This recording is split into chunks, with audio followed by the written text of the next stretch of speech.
Veerakeralavarma. Apart from being a brave warrior, ruler, devotee, and pilgrim, the Keralavarma King, named Kottayam Thampuran, was also a literary expert who loved language. Godavarma, the king's sister-in-law, Umadevi Thampurati, who was a resident of North Kottayam, led the way to build a church, vows and offerings. Finally, Kottayam Srimahadeva was born. The mistress became pregnant. Keralavarma was born in Karthika Nakshatra on the 820th Mand Kanni Path of the year. At the age of 5, his uncle taught his nephew to write. Arumukhan was the first guru. The boy became proficient in various languages. As he reached his teenage years, he began to study martial arts. Kumaran was trained by a guru named Mand Kumaran, then mastered archery and horsemanship. The northern Chegavans were brought and accommodated and trained in various Kalarimuras. Kumaran grew up to be a young man full of vigor and variety. Keralavarma, who became a devotee of Sri Porkali Devi, often saw the goddess in his dreams. Keralavarma worshipped Porkali Devi with the determination to receive the direct sword from Sri Porkali Devi to protect the surrounding enemy kingdoms. Finally came the message of the goddess. The sword heard that I am giving will not be wet with blood. Puja should be performed daily, so withdraw from your need. Keralavarma Rajan, who was constantly tested by the goddess, would have lost his life unless he was granted the divine sword.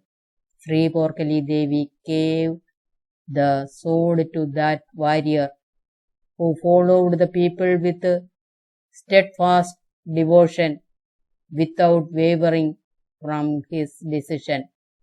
Priya was endeared to the ministers by his nephew's many interventions, starting with helping his uncle Godavarma in administrative matters. The ministers devised a strategy to bring the uncle and the nephew together. Keralavarma himself requested his uncle to give him the title of Yuvaraja. Keralavarma was convinced that even that power would be enough for his law to take effect. Uncle Godavarma, who was trapped in Ishani, rejected his nephew's request and said that he could have done so if he had heard the minister's opinion. Keralavarma himself went and met the chief minister. The minister did not even show the courtesy of a prince who came to his residence and behaved as if insulting Keralavarma. The proud prince could not bear it at all, calling the minister to his side, saying that he has a secret to tell him. He suddenly got him out of the way. After knowing that her son had killed the minister, the mother was very upset and felt that it was an unpardonable sin, and there was only one remedy for it: pilgrimage. As per his mother's wish, the young man was about to visit holy places and the mother sent her son away with some warriors as support, the necessary money and blessings. The group walked past forests and hills that are wildlife sanctuaries. Mughalarajan loved the land they came to after seeing and hearing many things. The group unloaded and rested at an old temple. The soldiers of Mughal King Mayadura happened to see them. When I saw it, I felt like a foreigner.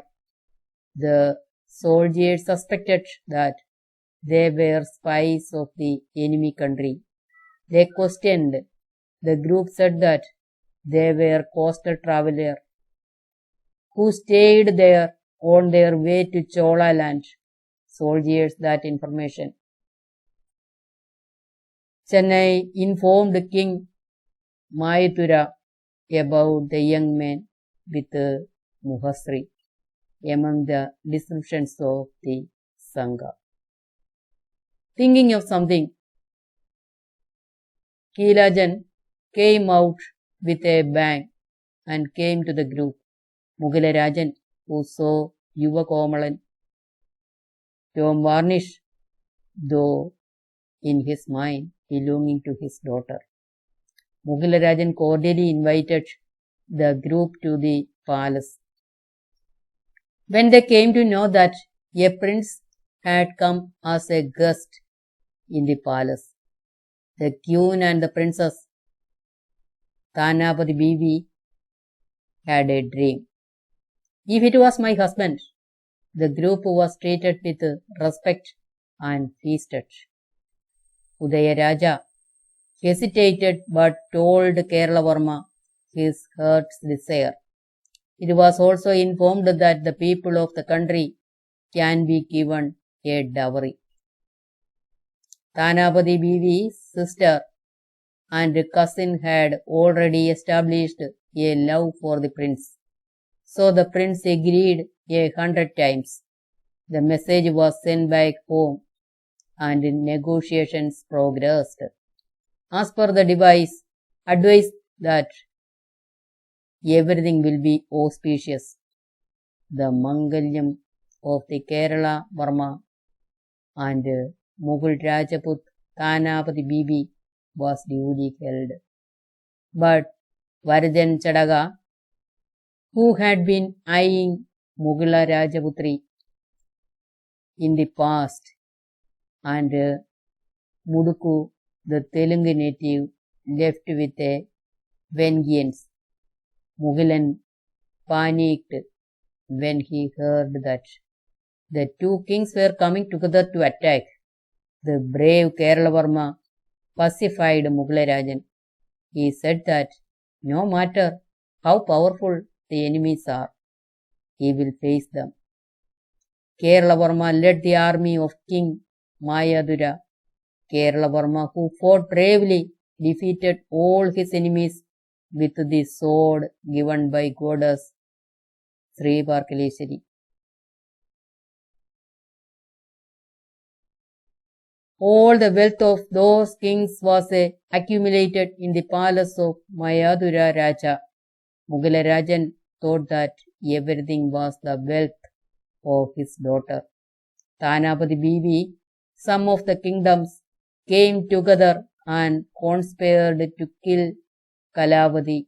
Sri Porkali informed Keralavarma that information is true, a dream.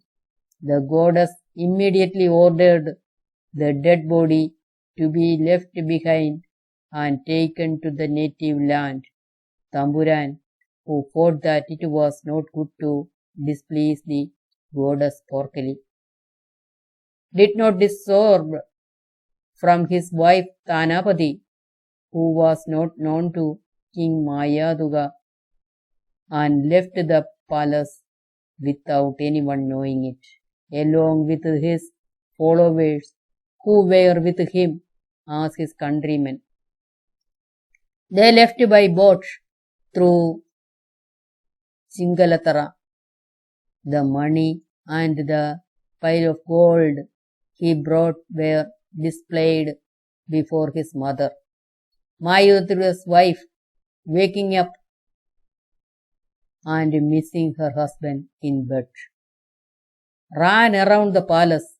Finally, the long search outside took many different directions as the king became interested in pilgrimage. Enquiries went that way as well. It reached Kashi Rameswaram, Chidambaram. Finally, one thing is known. Keralavarma was on the ship that left Pingulata. Deeply saddened, Tanapati Bibi wept and dried her tears and cut her tongue out of despair and took her own life. Uncle Godavarma without any objection to the nephew. He was anointed as the young lord. While he was spending his days engrossed in the affairs of the country, the desire of a pilgrimage again came to his mind. The target was South Travancore.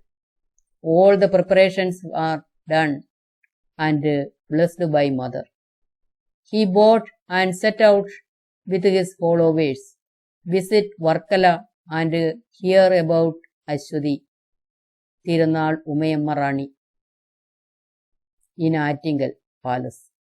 Umayamma Rani was narrated by a Brahmin named Andiravan Navi.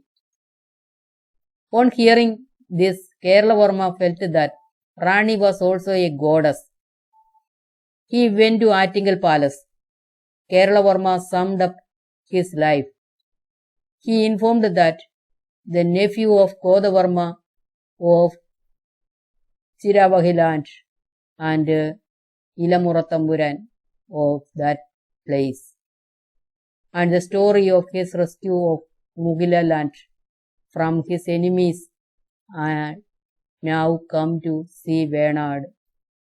At this time, the attack of Mugalapada against Venad had started.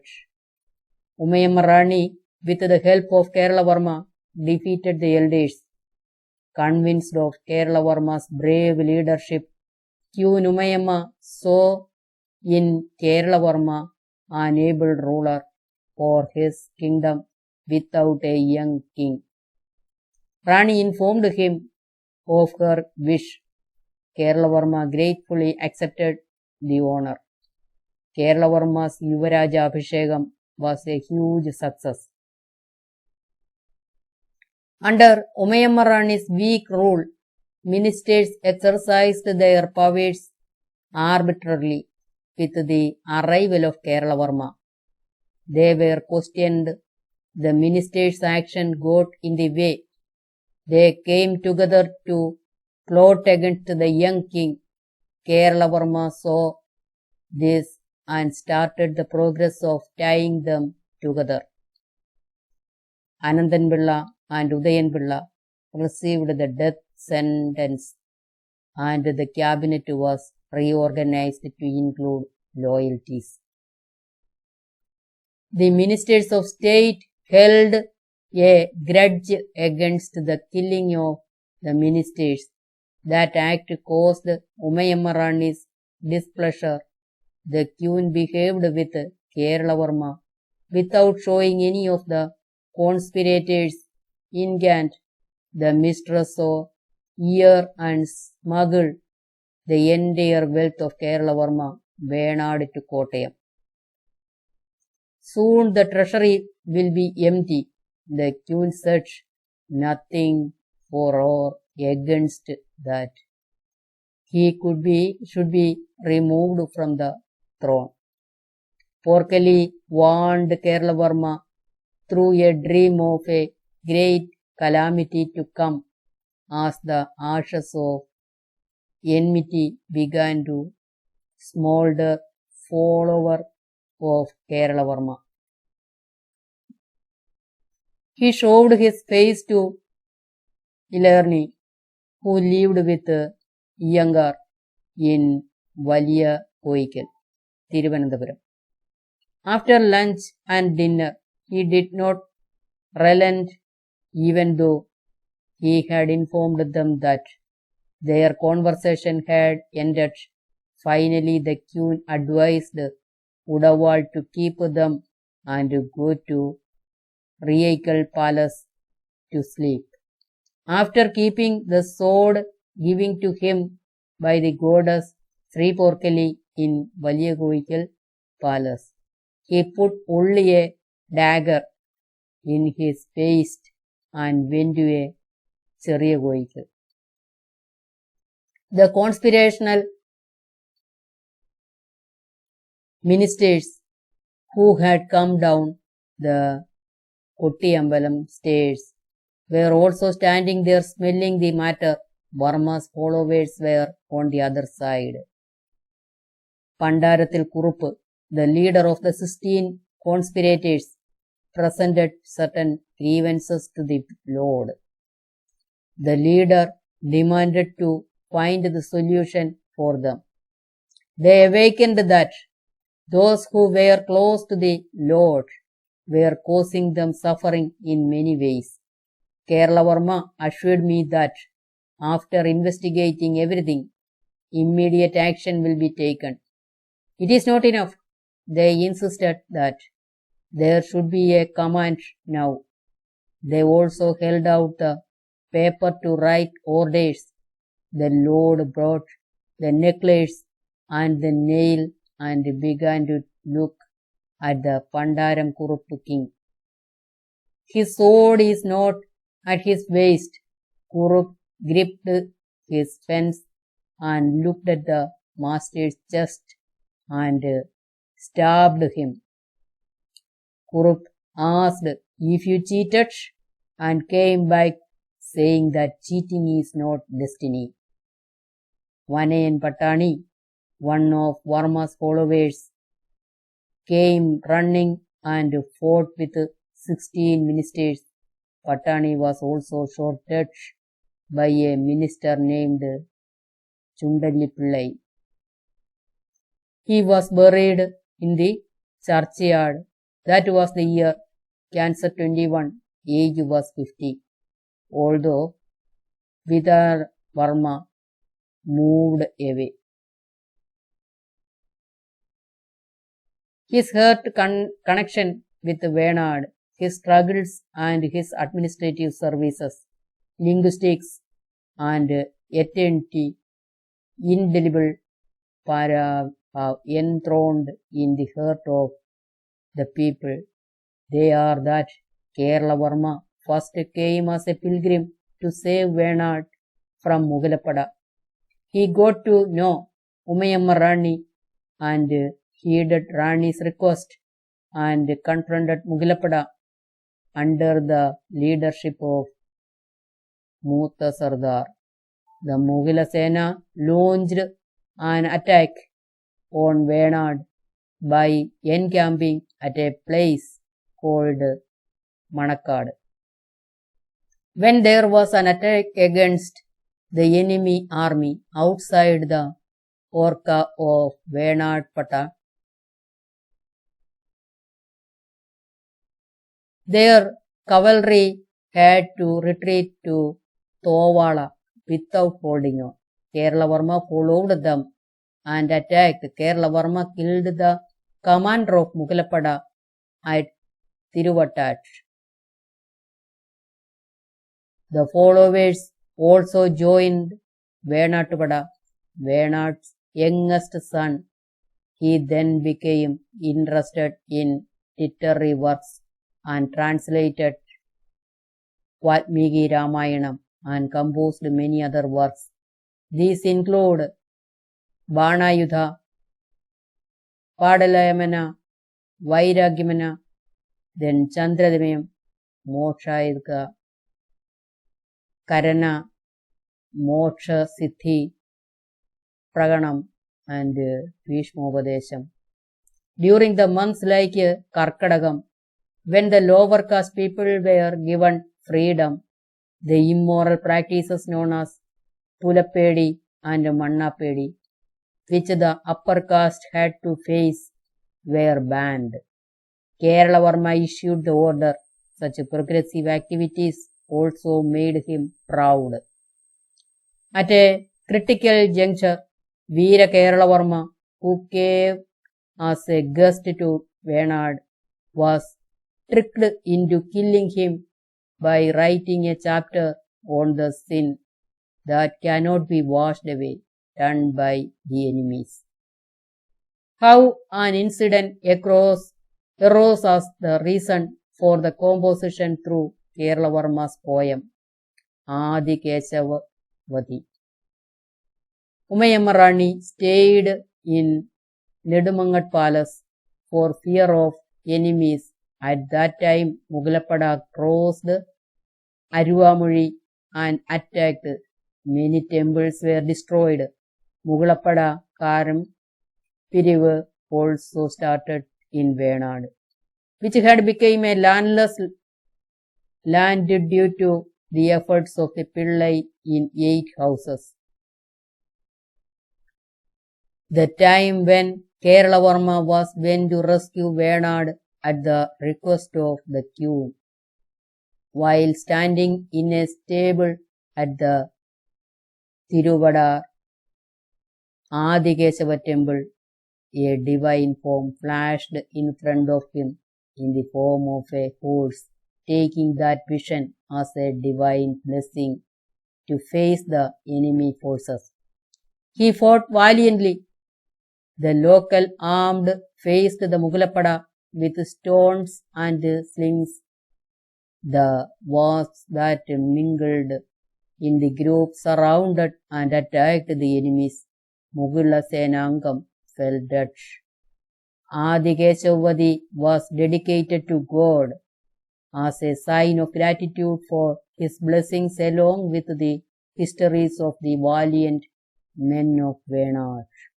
The eventful story of the heroic Keralavarma was also written down and sung like a god.